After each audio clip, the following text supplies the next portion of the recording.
Hey, I'm Sith King. And I'm Sonic Sons. And we're the Rambling Reviewers. And today we're looking at How to Train Your Dragon to Do Circus Tricks. No, I'm just kidding. How to Train Your Dragon 2, Electric Boogaloo. Electric Boogaloo. So this is good. This is a good movie.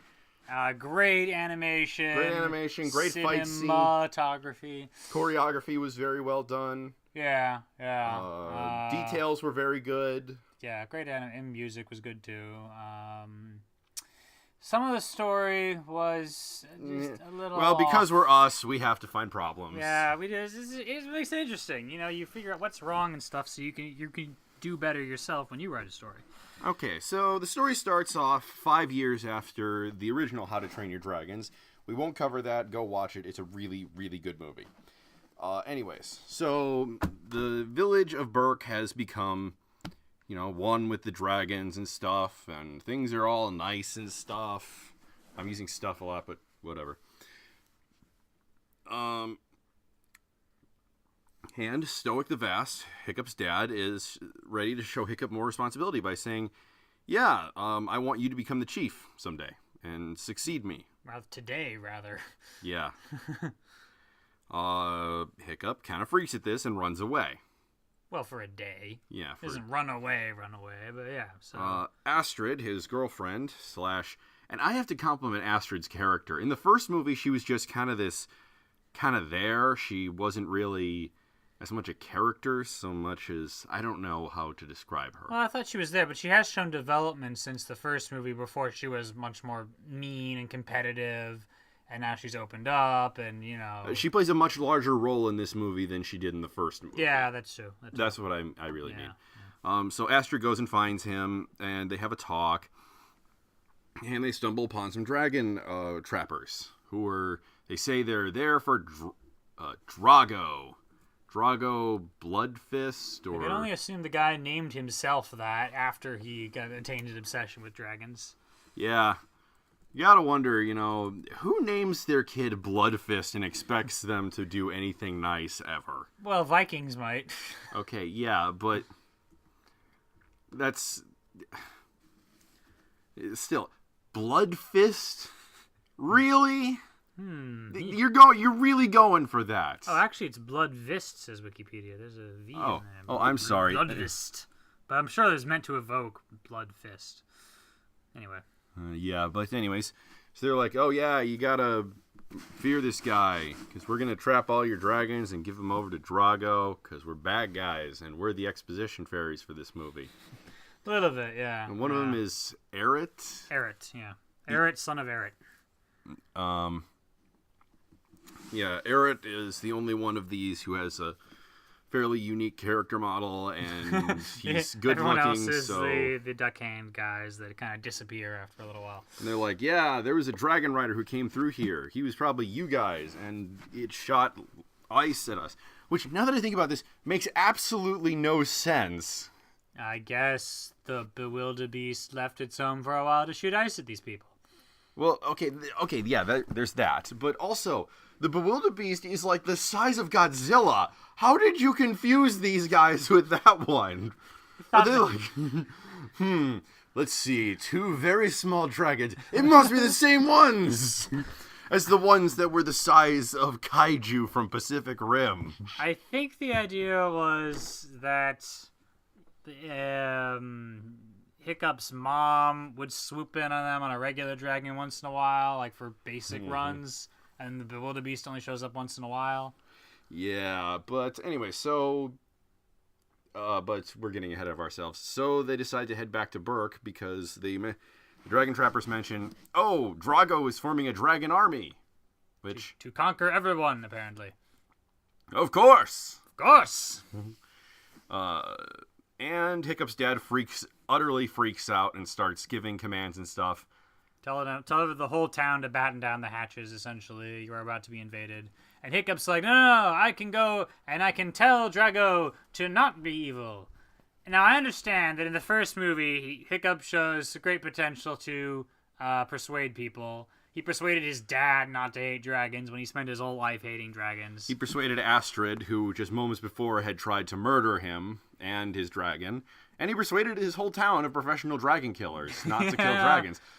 okay, quite honestly, when you say it like that, You he say it like actually that, has a yeah. pretty good chance. Maybe it's because it's been a few years since I've seen the first movie, so I'm looking at the second movie on its own. And on its own is a little out of the blue, like, no, I'll go talk to Darth Vader and tell him not to kill people. I'm sure he'll understand. Yeah, that worked well for Luke. Even oh, wait, no, it didn't. Even after Stoic clarifies, like, this Drago guy killed a bunch of dudes in front of my eyes and also tried to kill me. Like, well, I'll just talk to him and tell him not to be evil. I mean, I get it, but I don't know. Yeah. It just wasn't perfect, you know?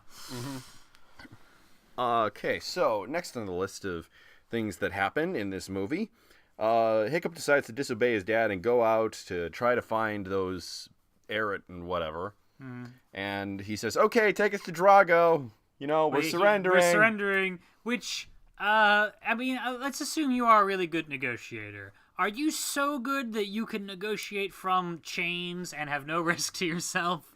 Like, I thought he was going to follow the boat from a distance from the air. Yeah. Wait till we find Drago's house, and then, like, walk up to the house, and then if he tries to kill us, we can run away. Or have the dragons with air support and just firebomb his ass until he's dead. Yeah, something like that. So it was like kind of bold and cool. Like, oh no, just take us prisoner. You're like, whoa, what's his plan? Here, have all my weapons. Also, I'm going to put myself in this prison cell. It would be funny. Oh, it was pretty funny, but if it wasn't so just... I mean, it was like 10 minutes later, you looked back at that and you're like, wait a minute, there wasn't much of a plan there beyond just whatever. Take me to Drago. Take me to Drago. He doesn't even know if the guy will take him to Drago. Like, maybe he'll just slit your throat. Like, he wants dragons, not people. Yeah. Oh well. Okay, so then that gets interrupted because the other dragon riders from Burke swoop in and they try to rescue him. Yeah. Including Stoic, who has his own dragon, which I have to protest something. The TV series Dragons Riders of Burke, which is supposed to be an interquel between this movie and the original, shows Stoic has his own dragon, but it's a different dragon than the one shown. It must have been a production error. A different studio was making the show maybe than the movies. Yeah, but considering that they still had Gobber having his job of dragon dentistry, I'm serious. They had a whole episode about how Gobber had made all these was an expert at making weapons to kill dragons, but since the dragons were nice now, he had to find a new purpose in life, and he was able to find out where dragon tooth problems were really easily. And they showed that he's still a dragon dentistry, that I kind of have to wonder, where does the show fit in all this? I don't know. But yeah, Hiccup's dad goes, yeah, no, don't. This guy is an asshole. Run away. And Hiccup goes, screw you guys, I'm going to find him.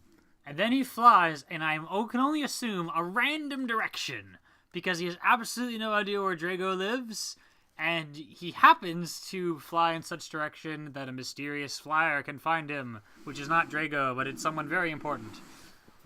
But he just like GPS. Does he have a GPS to Drago's house? I mean, does he have Drago on Find Friends? Yes, find enemies. Oh, that sounds like a great iPod app. Like, you know, if you're doing like a Dungeons and Dragons modern setting and you're doing it as a comedy series, you have. Where are my enemies? Boop, boop. Find enemies. Your nemesis is 3 blocks east. Thank you. But anyway, so he meets this other dragon rider lady who, for some reason, decides, you know what sounds like a good idea? I'm going to take him off of his dragon and risk his dragon nearly drowning to death. This is a good plan. Yeah, because, I mean, did she think he was maybe with the enemy at that point? Because she's not seen any other dragon riders except for Drago's? Does Drago have any riders? I didn't see him have any riders. You see dragons walking on the ground. I saw dragons flying at each other at the big beach battle scene, but that's in the future. You know what would clarify this? Halt! Speak! Just say, halt! Where are you going? Yeah. Who are you? Yeah. And what do you want? No, that's the Shadows in the Vorlons. Yeah, my bad. Answer me these questions 3. What is your favorite color? And if you get thrown off the side of the cliff, a dragon will catch you. You're fine. Yeah. So it was cool in another way though. Like she appears, just you couldn't even see the dragon. She's like floating along the clouds, has a mask on. You're like, ooh, who is this? Is she with the enemy? Is she evil? You didn't know it was a girl either at that point. I leaned over and said, "Sand people. They ride in lines to hide their numbers." It did kind of look like a Sandperson mask a little bit. It did. Now, I had seen the ads, so I knew his mom was going to show up. Trailers always spoil. As soon as someone shows up with a mask, I was like, it's his mom! Like, who on earth would else wear a mask besides his mom for a dramatic reveal? Eret. Sex change operation. Okay. I'm sorry, that was... So... But yeah, anyway, so they drag him to their... They drag him to their island, and they don't know who he is. So naturally, they give back the dragon that they deliberately separated him from. Yeah, that was weird. Wait, what? If they think he's an enemy and they do deliberate separation, then they should keep him separate. And if they think he's okay, they should just guide them in and not do this whole, oh no, Toothless is dead thing. Which we all knew, like, Toothless is not dead, guys. We're going to be fine. Yeah, Toothless is like the single most popular character in the franchise, so. I guess so, yeah. Yeah. So then, the person looks at him and sees a scar on his chin and goes, "Oh my god, I know who you are now!" To which I have to say, bullshit. Look, you live in an era where leeches are the pinnacle of medical technology.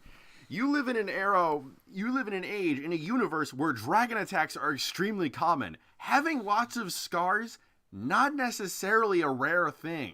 Actually, maybe she was amazed that he only had one. Like, oh my god, only someone as wimpy as my son could have only one scar.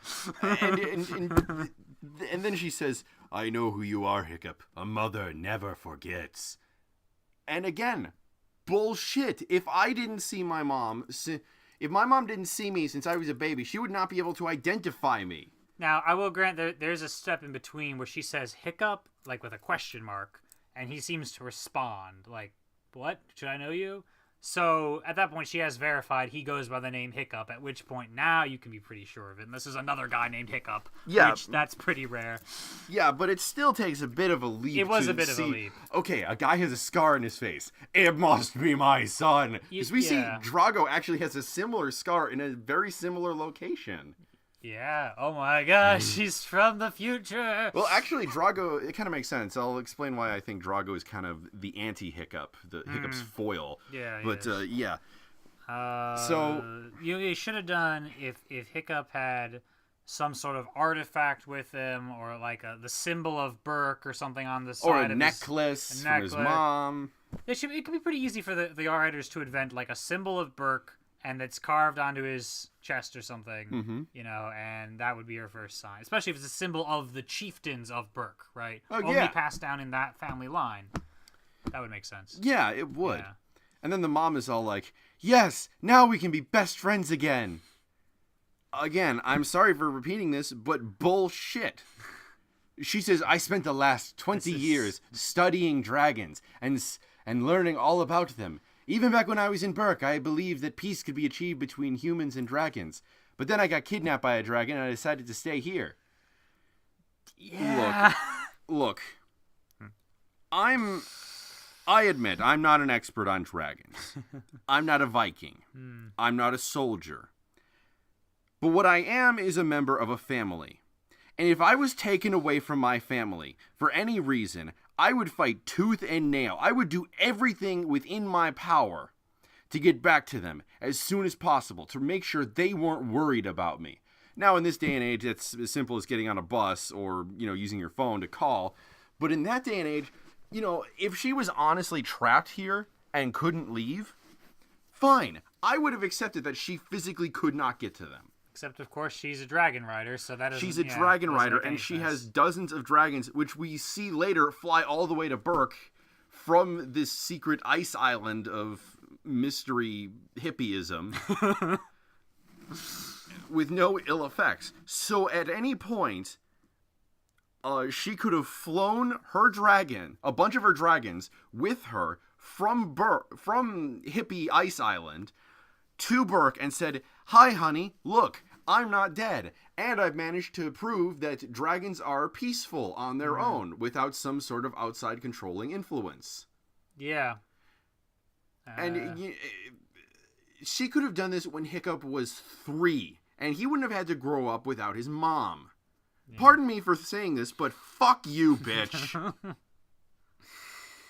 Ohana means family. That means no one is left behind or forgotten. Yeah, I know. Pardon me for thinking family is more important. I'm not disagreeing with you. I know. I'm just getting my angry thoughts about her out. Yeah, I get it. This is the weakest part of the movie by far. And if anyone's gonna say, "Oh, had she come back with dragons, they would have attacked her," like, okay, just show up 5 miles outside of town, land, take a hike into town. Hello, I'm alive. You could just talk to people, that wouldn't have been a problem. Talk to your husband, who loves you so much that he's instantly willing to forgive you later. Yeah. Now, what they should have done, and this is what we do all the time, is we see a movie and we're like, they could have fixed this easily, and here's how it would have worked. And maybe they would have had to retcon like 2 sentences out of the first movie, I don't know, but it would have worked like this. The people of Burke didn't always live in that location. They used to live someplace else. And when she was taken away, after that, happening, the whole place was destroyed pretty much by dragons or a freaking earthquake for all I care. And they migrated. They went to a new location. She came back as soon as she could. The whole place was abandoned. They had been gone for too long or whatever, and she couldn't track them. I just assumed the tracking abilities are a little less helpful in the backstory. Mm-hmm. And she's been worried sick about her son all these years, but she had no idea where to find him, and so she decided, well, the best I can do is to work with these dragons. Or you know what? Maybe she just thought they were all dead, because the whole place was torched to the ground, right? Right. She thought he was dead, and therefore could not find him, because I thought you were dead. Yeah. That would explain it perfectly well. And then she could be all, "Oh my god, you're alive" thing. That symbol and all the things you just said. My god, yes. Thank you. But in here, it says she knows where Burke is. She never went to check up on them at all. Like, you couldn't check to see if your family was still alive, even if just to say, "I don't think I can come back yet. You're not ready to accept this." Hey. Honestly, I've heard weaker excuses than that, and I've accepted those. But it's been 5 years. It's been 20 years all over. Okay, it's been 20 years all over, but it's been 5 years, a quarter of that time that she's been gone, and she didn't check up at all in the last 5 years to see, oh, there are dragons living here now. There are people riding the dragons. They're at peace. As a matter of fact, her big deal is to be the protector of the dragons, right? Right. But she's totally aware that they're killing dragons back in Burke. Even if she doesn't care about her family, she should care about those freaking dragons and try to save them. And if she wants to kill the alpha, Yeah, the evil one from the first movie, yeah. Yeah, it's sources are honestly confused as to what to call it, even among the official sources. They keep mixing it up. They either say it's the Green Death or the Red Death, and there's... Well, the Christmas Tree Death. The Green Death was the name of the monster from the original book series that the movie was semi-based on. But then they changed the color. I'm guessing. They changed the plot a lot. They changed the plot a lot. I'd go into it, but we already are all over the map right now. Yeah. So bring your alpha dragon to the Green Death, walk up to it, stab it in the fucking face enough times that it keels over dead. That'd be fun. Yeah. That'd be great. Then you've solved the first movie's crisis problem. That'd be interesting end of the first movie. Like, okay, now I will. And then his mom just shows up, kills the thing. Oh, did you want to be the hero of this movie? I'm sorry. I had a better plan off screen. Okay, so she's... Just her part in the plot makes no sense. No, none. Now... I know it's harder for you to segment this. It's a little easier for me to segment this. If I just ignore that backstory that makes no sense, or I supplant my version of the backstory, I did like her personality.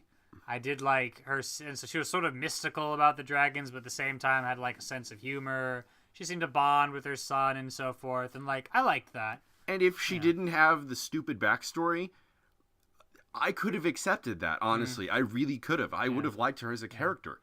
The problem is that it's not like... I gave Luke Skywalker as an example, where, okay, he has some character flaws, but, you see him even out as a character over several movies. So yes, he was a whiny little bastard in the first movie, who complained a lot, But by the end, he was a Jedi Master, and you saw the steps that he took to undergo his Jedi training.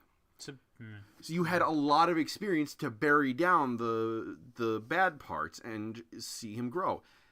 If we had seen more of her, like... You could potentially have more material to work with to deal with the stuff that you don't like or the stuff that doesn't make sense. Precisely. Yeah. But when most of the movie, the plot revolves around his mom having done this unbelievably stupid thing, that's kind of harder for me to ignore. I mean, harder than it already is, because I'm a nitpicky bastard. Yeah. So where were we in the plot? So he meets his mom. She's like, we're going to be cool hippies with the dragons, which is cool. I don't mean to mock it when I use the word hippie. I just mean, peace-loving and whatever. And then his dad is looking for him and finds them. Does this weird thing where he finds Hiccup's mask in, like, an ice floe. And he says, to the dragon, get his scent. And, like, didn't you already have his scent if you got up to this ice floe to begin with? Did you need more scent, I guess? Okay, never mind. Small matter. He meets the mom and forgives her, and they have a kind of a long scene where they sing a song, and he reminds them of their love and all this stuff, which is really sweet, apart from the fact it keeps reminding you of her backstory. Yeah. You're like, imagine if you'd been separated for a legitimate purpose. This would be truly sweet. Now there's a little bit of like, wow, why again were you gone? If you loved each other so much, why... I thought you were dead. That would have worked so much better. They thought she was dead. She thought they were dead. The end. Yes. See? We fixed the movie. Okay, and so they get done with this scene, and then suddenly they notice that all these dragons are flying, and they're startled. Okay, well, I guess noticing dragons flying isn't really that big of a thing, because they all fly all the time, but they seem startled. So they look outside, and it's the fucking D-Day invasion! And I'm like, how the fuck did no one notice this? Okay, now I understand. Sonic pointed this out. Wooden ships that use sails do not necessarily make a whole lot of noise. This is an island of dragons. You'd figure one of the dragons would go, hey, it's that group of guys that we really hate that's been murdering and capturing and enslaving our people. Maybe we should tell someone about this. And, before they are literally have over 1 million guys on the beach. Yeah, the guys would make noise too, even if the ships are pretty quiet. Getting off, and these people make noise. And these are Vikings. They're screaming war cries like it's going out of style, man. And so we skipped a scene previously where the kid gang meets Drago. The Burke Riders. The Burke Riders meets Drago. And talks to him. Drago had this thing. He was introduced as he spoke very quietly, but he was a badass. Mm-hmm. And I was hoping for a Thrawn guy, if you know the Thrawn trilogy from the Star Wars books, who's just very quiet, but stuff will explode in the background. He's in control. And he did this thing with his voice that was kind of quiet, But then he would yell with a quiet voice. And I was it's a little off, just a little, I'm being picky, but either make him a yelling guy or make him a quiet guy. One of the two. And we see he actually is able to dominate some of the other dragons by walking up to them, screaming insanely, and waving a stick over his head. That was vague. If screaming insanely and waving a stick over your head was all it took to domesticate a dragon, I think Burke would have done that by now. They're Vikings. Screaming insanely and waving sticks over their heads is half of what they do. And what are you doing? Well, today at 3, I'm going to scream insanely and wave a stick over my head. Oh, me too. We should do it together. And that's how Hiccup's dad and Hiccup's mom met. Yeah. Yes, they did. That makes more sense in the backstory. Yes, it does. Anyway, so, and during this, Eric or whatever. Eric, yeah, with a T. Has been... We kidnapped him so he would tell us where Drago is, which is, again, funny. Hiccup didn't need to kidnap anybody. He just flew away. And then Astrid's like, wait, we need intel, moron. Yeah, they're supposed to be portraying Hiccup as the genius, and Astrid's kind of the muscle-bound person. I mean, that's how they portrayed her in the first movie. That was the first movie. Yeah, she's like gotten more rounded since then, but whatever. Okay, and admittedly, I can see what she was trying to go for when she was boasting to Drago. She was trying to warn him, we have an army of dragon riders back at Berk, and they're led by the greatest master of all dragons, and he rides a Night Fury. Okay, now, I can totally understand. She was trying to intimidate him by saying, we have all these things that are super awesome, and you can't possibly take them. The only problem is that this is exactly what he wants, and he's like, okay, go there, we're going to get a Night Fury, we're going to kill the Master of Dragons and destroy their dragon army. You can almost hear the, damn it! Which I liked, because there's a lot of, shows where the hero makes a badass boast, and it's nice to see it backfire once in a while. Oh, yeah, it is very nice. And then what's-her-name is falling in love with Eret, and Roughnut? Yeah, Roughnut. Had like a few kind of cute scenes. He's like doing this crank, like look out for enemy troops or whatever. Like, I'm just looking at you, babe. You were like, I was really hoping by the end of the movie he'd just be like, I'm sorry, I'm gay. Because they ended that's like romance angle anyway. Like, why not just have him be gay? But whatever. Her scenes were really funny, but yeah. So, anyways. So then they all show up at Ice Island, or Iceland, I'd like to call it. No. Hippie Iceland. Happy Iceland. I don't know how they got there. Hippie Land. I don't know how they got there. On Drago's ships. I'm sorry. I don't know how they knew where it was. I guess they found it previously off screen and just were preparing to invade it. And the guy has a freaking black alpha. Because he just found that somewhere. I mean, yeah, I could accept it. I guess someplace somewhere there are other alphas, and he just got one. But it is kind of weird. I guess he screamed at it, wove a stick around his head, and he something or other. Yeah, but anyways, somehow he's able to control it, despite the fact that it's roughly the size of a kaiju in any respectable kaiju film. Seriously, this monster could have been a bad guy in Pacific Rim or fought Godzilla on fairly even terms. It was that big. And there's this D-Day invasion going on, and they're fighting and fighting and fighting. But since it's like PG rated, you aren't actually going to see any blood. Yeah, the Stoic comes out to fight Drago, and he's swinging an axe around. And I keep thinking, that axe is never going to make contact, is it? Because it wouldn't be a G-rated movie if you did.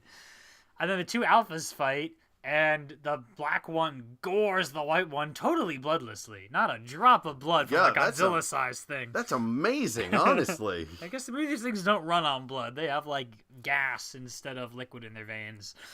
That's a weird idea for a creature. Yeah. But, so that happens. And once that happens, Toothless kills Stoic. Yeah, we're not even kidding about this. Wow. The Black Alpha mind controls Toothless and has him kill Stoic the Vast, which really sucks because Stoic was like one of my favorite characters. He was voiced by Gerard Butler. Yeah. You'd think if anyone had mastered the art of screaming insanely, it was him. He was Leonidas in 300, man. That's what he should have done. Toothless is walking up to him, and he's just like, swirl the sticks, man. Oh, and Toothless goes, whoa, okay, I'm under the control of the Black Alpha, but I don't know who's boss here. I might be able to fly, but a guy screaming insanely and waving a stick? I'm not dealing with that, man. I'm out. Yeah. So, yeah, that was a bold move. Not just that Stoic to die is one level, but that Toothless does it, you're like, wow, that's okay. And then it did work well enough. It worked. I thought it would be just, like, weird and awkward the rest of the movie, but they did. They brought up that line, good dragons controlled by bad people will do bad things. Made it very clear it wasn't Toothless's fault, it was mind control. Yeah, except that in the first movie we had the Red Death. I'm calling it the Red Death because that's just a cooler name.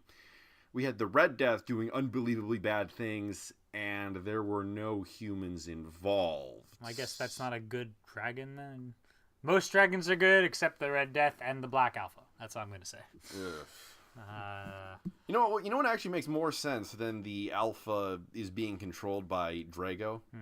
Drago is being controlled, mind control style, by the Alpha.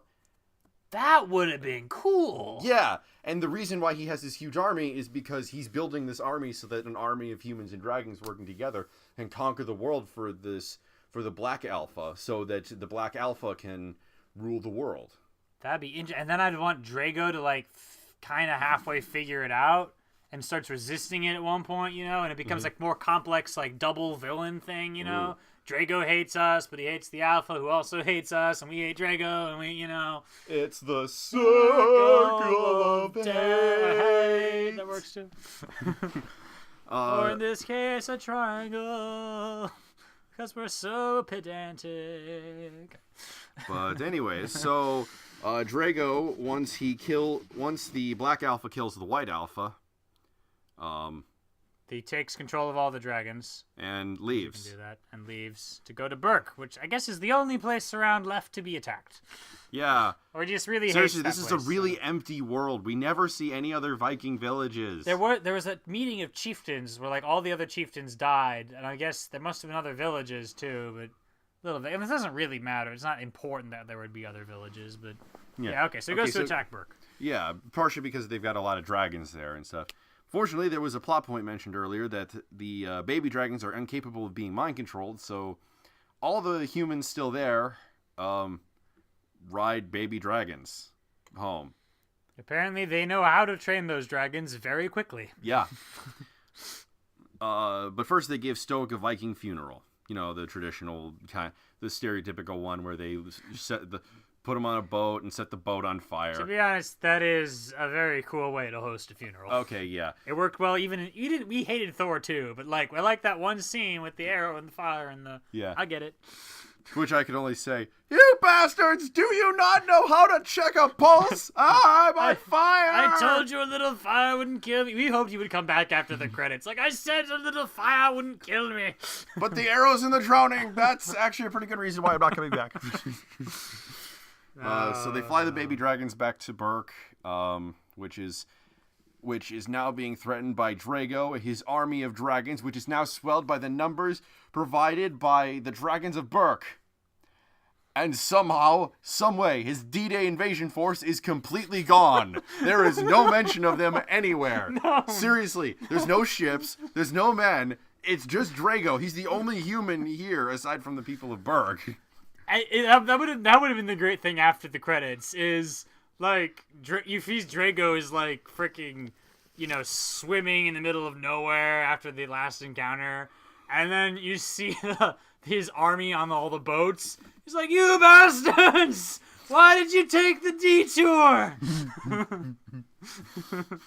Or whatever. Or just you see the guys on the boats like, wasn't there something we were supposed to do?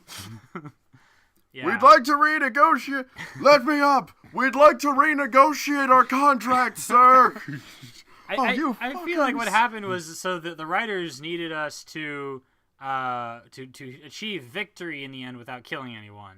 And okay, if we do this neat thing where Toothless becomes the new Alpha, he can take control of all the other dragons, and the Alpha himself can just run away. But if there's a human army, we would kind of have to kill them.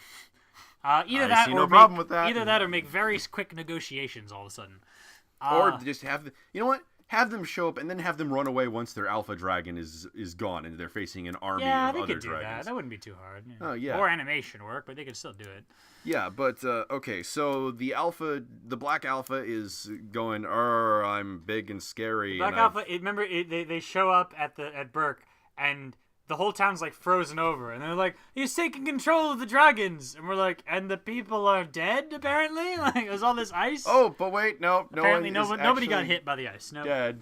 It's cool. He has a bad shot. So Hiccup manages to reconnect with Toothless's brain or something, and the power of love. And then he decides, okay, you know what will stop him from taking control of his mind? Blindfolding my dragon. And for some reason, this works, even though there was always an eye-based thing. Well, he also covered Toothless's ears at one point, so I'm guessing there's like multiple factors. Yeah, but with the Red Death, it didn't need to look at any of the dragons it was mind controlling.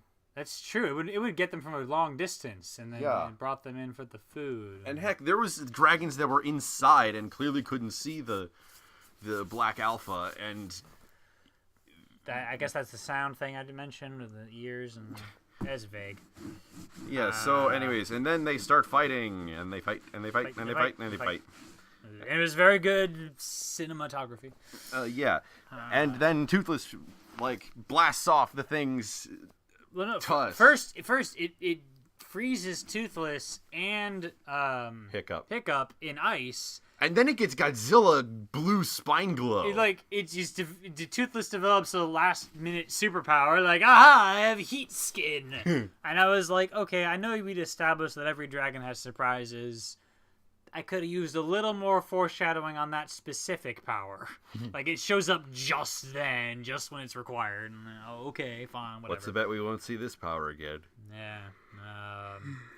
So then all the dragons get to go. So Toothless starts shooting the Alpha, and it breaks its concentration a bit, so he gets dragons on his side. All the dragons shoot the Alpha, and like freaking cannon blast. Like, you can't see it because of the smoke. And eventually the Alpha loses a tusk and he runs away. To which I said, like, after the movie, wait a minute. Back when the White Alpha was in charge of all the dragons, why didn't they all gang up on the Black Alpha and kick its ass then? Okay, to be fair, yeah, there was the whole D-Day There was invasion. a D-Day fleet, so I guess that's really the reason. But yeah, that that was were just a little vague. Yeah. Yeah. And another thing, in the last movie, the Red Death was flying around. It was shooting fire everywhere, and Toothless and Hiccup managed to take it down by shooting it in the mouth. Heck, they established several times in that movie that dragons are not fireproof from the inside. Now remind me, did they make that fire gas in their mouth and we ignited it before he exhaled? Was that how the deal it worked? Remember this? Like, did we just shoot a regular fireball down his throat, or was it like he was halfway to ignition to begin with? I don't remember. Because if he was halfway to ignition, I don't think, because these two guys breathe ice, not fire, so maybe it's different. Yeah, but even so, shoot him down. They're not as vulnerable on the inside, so I didn't see any attempts to shoot them in their giant weak point. Yeah. And it's not like the Black Alpha was super conservative about opening its mouth. It had its mouth open a lot, even when it wasn't shooting. It was just like. Yeah, and it's also weird. So the Alphas have control via mind control. At least the black one did. And Toothless becomes like the new Alpha, but not through mind control. I guess there's like 2 points to being an Alpha here. A, you can control them mind control wise, or B, you just gain their respect like an Alpha dog would. A little vague, just a little, Yeah. But okay, I mean, it was cool that Toothless gets to be the freaking king of the dragons. Like, that's fun. And he's paralleling Hiccup, as always. Mm-hmm. They both lost a appendage. Now they both become the leaders of their respective species. Or the local group of the species, you know what I mean? Okay, now, I said earlier that Drago was the foil for Hiccup. And it's because there's a lot of parallels between him and Hiccup. They're both leaders. They both have control over dragons. And have an intimate understanding of the inner workings and nature of dragons. They both have missing appendages. It's just that Drago prefers to use his instead of using it for peace. He uses it for conquest. Yeah, though he did that weird sort of, maybe motivation. He was like, my family was killed by dragons, and now I will use dragons to conquer the world, and then I guess kill my own dragons after I've done that, because I hate dragons. So I'm doing this sort of for the good of the world. And then the next breath, Hiccup's like, no, you're just doing this to conquer everybody. And he's sort of like, well, maybe I am. Like, he couldn't exactly, counter. You know what I mean? You could make a really interesting sympathetic villain who's just gone mad with grief and wants revenge. Which is what they did in Star Trek II, Wrath of Khan. Khan was legitimately furious because Starfleet, in his opinion, abandoned him on a desolate planet, and it led to a lot of his people getting killed. Including his wife, yeah. And they never came back to say, oh my god, are you okay? They're a bit like Hiccup's mom. So Hiccup becomes Khan. Oh my god, please, let Hiccup! that happen. Doesn't sound quite as cool. I've done worse than kill you, Astrid. I've hurt you. And I want to continue hurting you. I will leave you as you left me, Astrid. Wait, no, Astrid didn't leave him. Oh, you're right. Mom. Abandoned in a crappy village where everyone hates me. Buried alive. Buried alive. Yeah. That'd be interesting. Come on. Everything sounds better when voiced by Ricardo Montalban. Yeah, it does. Benedict Cumberbatch was okay, but Ricardo Montalban is the real He's Khan. the original. Yeah. No, he's the real Khan, not the... All right, the real con. But, yeah. So... Okay, I have a few thematic problems with this film as well. Like the fact that they keep saying, dragons are completely peaceful. Okay, first off, I'm pretty sure those sharp teeth and ability to shoot fire from your face are not self-defense maneuvers. They could be. Okay, yeah, but, you know... I would, yeah, I mean, instead of judging them because they have the ability to kill things, it's more, let's judge them because they killed something. Let's judge them because that one alpha was real, the black alpha. And then they could have drawn a greater parallel of like, okay, maybe some dragons are evil, but some humans are evil. And they kind of got into that territory, but it could have been clearer. But otherwise, you know, it felt like it was falling into the same arguments that animals are always good and people are sometime, but people have the ability to be evil. All dogs go to heaven, as it were. Yeah, the problem is, the same argument is like, oh, animals have never had a war, so who's the real animal? Except animals have wars all the time. There's different... Ants have wars. Ants have wars. Some of the apes have wars. Yeah, so it's hardly unique to our species. Granted, they don't use machine guns, but, you know, they Ants did... with machine guns from the makers of Sharknado.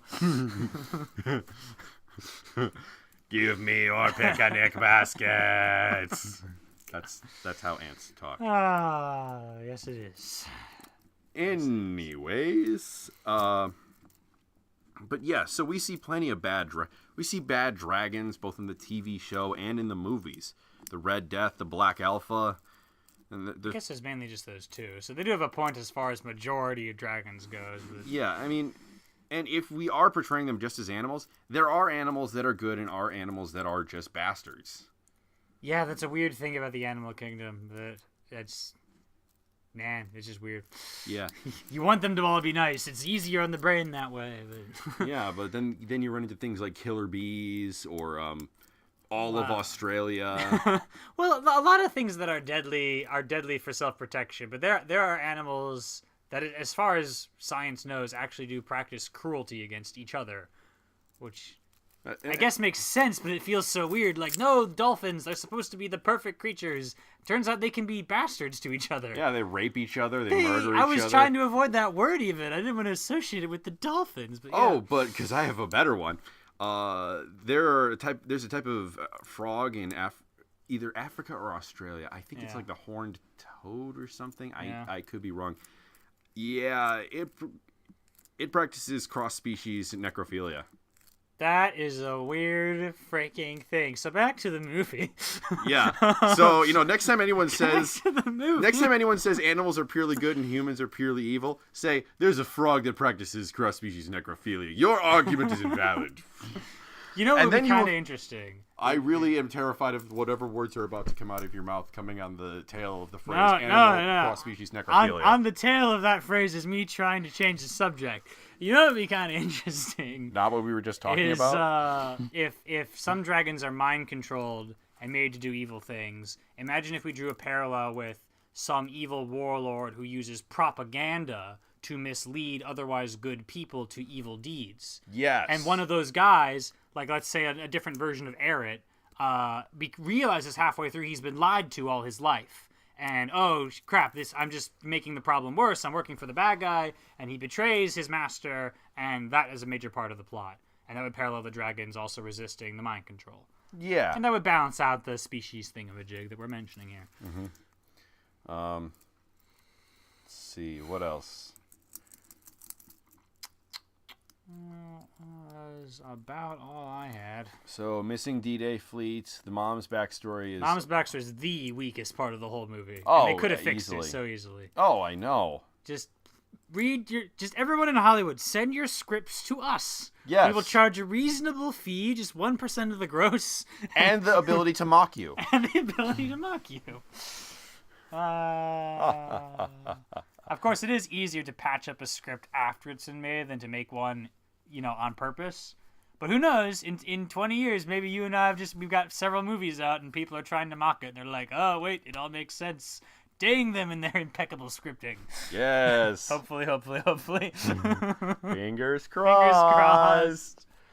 Someone's gonna be like mocking our Academy Awards speech at some point. They'll be like, in the third paragraph, they really went off topic, and then They really went off topic, to which we'll say, do you know us? We literally I went on a tangent about animal cross-species necrophilia. Please do not bring that up at our awards speech. Just like I'm just like, thank you to the Academy and everyone who helped us make this film, and you're just like, cross-species necrophilia. Everyone just stares at you. Never mind then. Okay. I was paid $20 to say that. I don't know where you come from, but where I come from, $20 is good money. Yeah. All right. But it's still a good movie. We took apart a lot of things, but it was still fun. I like the characters. I like the action. I did too. I love the flying. I love the freedom of flying. Three-dimensional movement is always a really great thing when they explore it to their fullest extent. And they give it a spirit of freedom and not just like, oh, look at the camera angles we can do because it's fun. It made sense to the story. You could feel what the characters were going through. I like that. Mm-hmm. But some other things didn't make sense. Mm-hmm. Guess that's about it. Yeah, that's about it. So, anyways, I'm Sith King. And I'm Sonic Sons. And we'll try not to mention cross-species necrophilia. Bye.